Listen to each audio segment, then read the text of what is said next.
Hello everyone. इस question में क्या गिवन दे रखा है? A ball is thrown vertically upward if air resistance is half of the weight of the ball. Find out the ratio of the time of ascent and the time of descent. तो इस question को कैसे solve करेंगे हम बात करते हैं यहाँ पे। तो हम बात करेंगे, सबसे पहले हम बात करेंगे अपवर्ड मोशन की, और अपवर्ड मोशन में होगा हमारा time of accent. Time of accent, जब ये टाइम ऑफ एसेंट है, ठीक, तो इसमें क्या होगा कि ये बॉल ऊपर की ओर जाएगी, ये बॉल ऊपर की ओर जाएगी और यहाँ पे इसकी वेलोसिटी हो जाएगी जीरो जब ये सबसे टॉप मोस्ट पोजीशन पे पहुँचेगा। क्लियर? तो यहाँ पे इसकी वेलोसिटी जीरो, ये वाला डिस्टेंस है h, ये वाला डिस्टेंस है h, ठीक। और इस दौरान इसको जो टाइम लगता है दिस इज t1। अब हमें ये पता है कि जब बॉल ऊपर जाएगी तो इस दौरान एक mg फोर्स नीचे की ओर लगेगा, mg फोर्स नीचे की ओर लगेगा, और एक रिटार्डेशन फोर्स जो कि एयर रेजिस्टेंस के थ्रू लगेगा वो भी नीचे की ओर लग रहा होगा, डेट इज mg/2। ये क्वेश्चन में मेंशन किया गया है कि जो रिटार्डिंग फोर्स है, if air resistance is half of the weight of the ball, तो half of the weight of the ball given दे रखा है। तो अब यहाँ पे इस क्वेश्चन में हम बात करेंगे रिटार्डेशन की। तो रिटार्डेशन की मैं बात कर लेता हूँ यहाँ पे। Retardation of ball,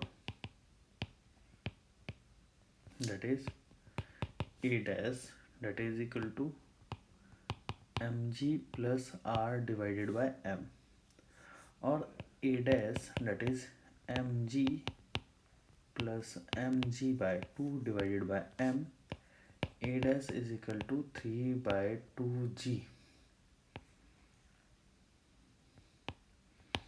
A dash की वैल्यू हो जाएगी 3/2g। ठीक है, चलिए ये बात आप लोगों को समझ में आती है। अब हम बात करेंगे हाइट की।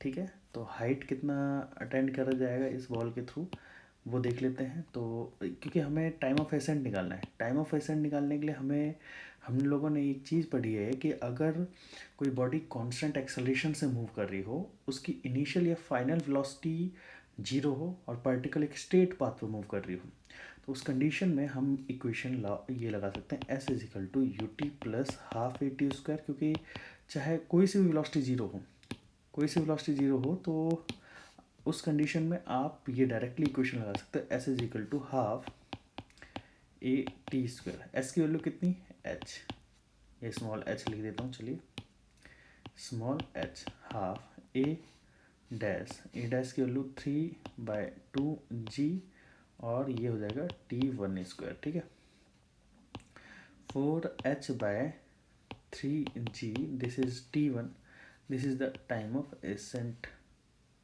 टाइम ऑफ एसेंट यहाँ पे अनरूट भी आएगा, ये अनरूट आ जाएगा। ठीक है, this is the time of accent. अब हम बात करेंगे t2 की। t2 की वैल्यू की बात करते हैं। This is the time of descent. तो यहाँ पे मैं डायग्राम बना देता हूँ डाउनवर्ड मोशन के लिए। डाउनवर्ड मोशन, और डाउनवर्ड मोशन में टाइम ऑफ डिसेंट के लिए। क्लियर? अब यहाँ देखिए, यहाँ पे इनिशियल वेलोसिटी हो जाएगी जीरो, ठीक, क्योंकि बॉल की इनिशियल वेलोसिटी जीरो है, और ये बॉल किसी भी वेलोसिटी से आ जाएगी। ठीक है, ये किसी भी वेलोसिटी से आ जाएगी।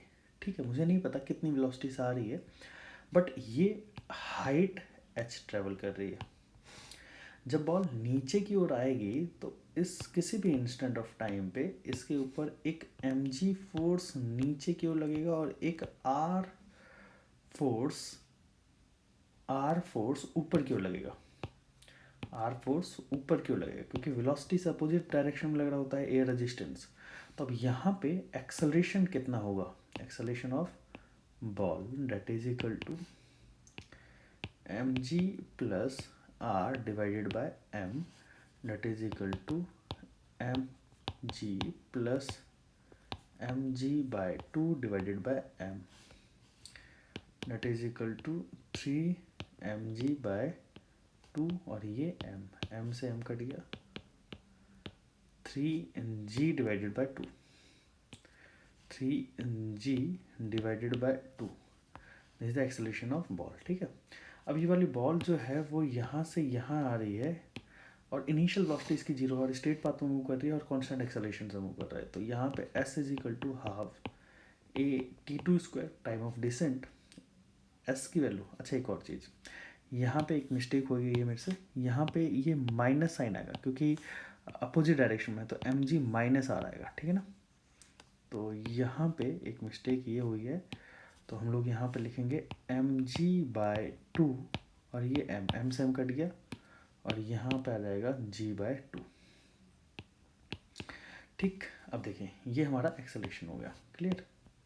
अब यहाँ पे s की वैल्यू h हाफ, a की वैल्यू g/2 और ये t2 स्क्वायर, तो ये हो जाएगा 4h/g, ये हो जाएगा t2 स्क्वायर और ये t2 स्क्वायर, ये 4h/g, ये हो जाएगा t2, ये टाइम ऑफ डिसेंट। अब हमें रेशियो लेना है, तो t1 डिवाइडेड बाय t2, ये हम बात कर रहे हैं टाइम ऑफ एसेंट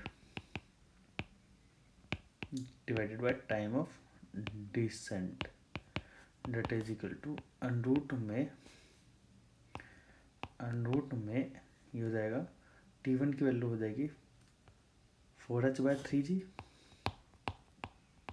और ये हो जाएगा 4h/g। तो t1 डिवाइडेड बाय t2 जो हो जाएगा वो हो जाएगा 1/√3। जब आप इसको सॉल्व करोगे तो 1/√3 आएगा। तो आई होप आप लोगों को ये क्वेश्चन समझ में आया होगा। ऐसे ही लेक्चर्स देखने के लिए हमारे चैनल को जरूर सब्सक्राइब करिएगा और नीचे दिए गए बेल आइकन को जरूर प्रेस करिएगा ताकि जो भी लेक्चर्स आप लोगों के पास पहुँचे सबसे पहले आप लोगों के पास पहुँच सके। Thanks for watching this video. Okay bye.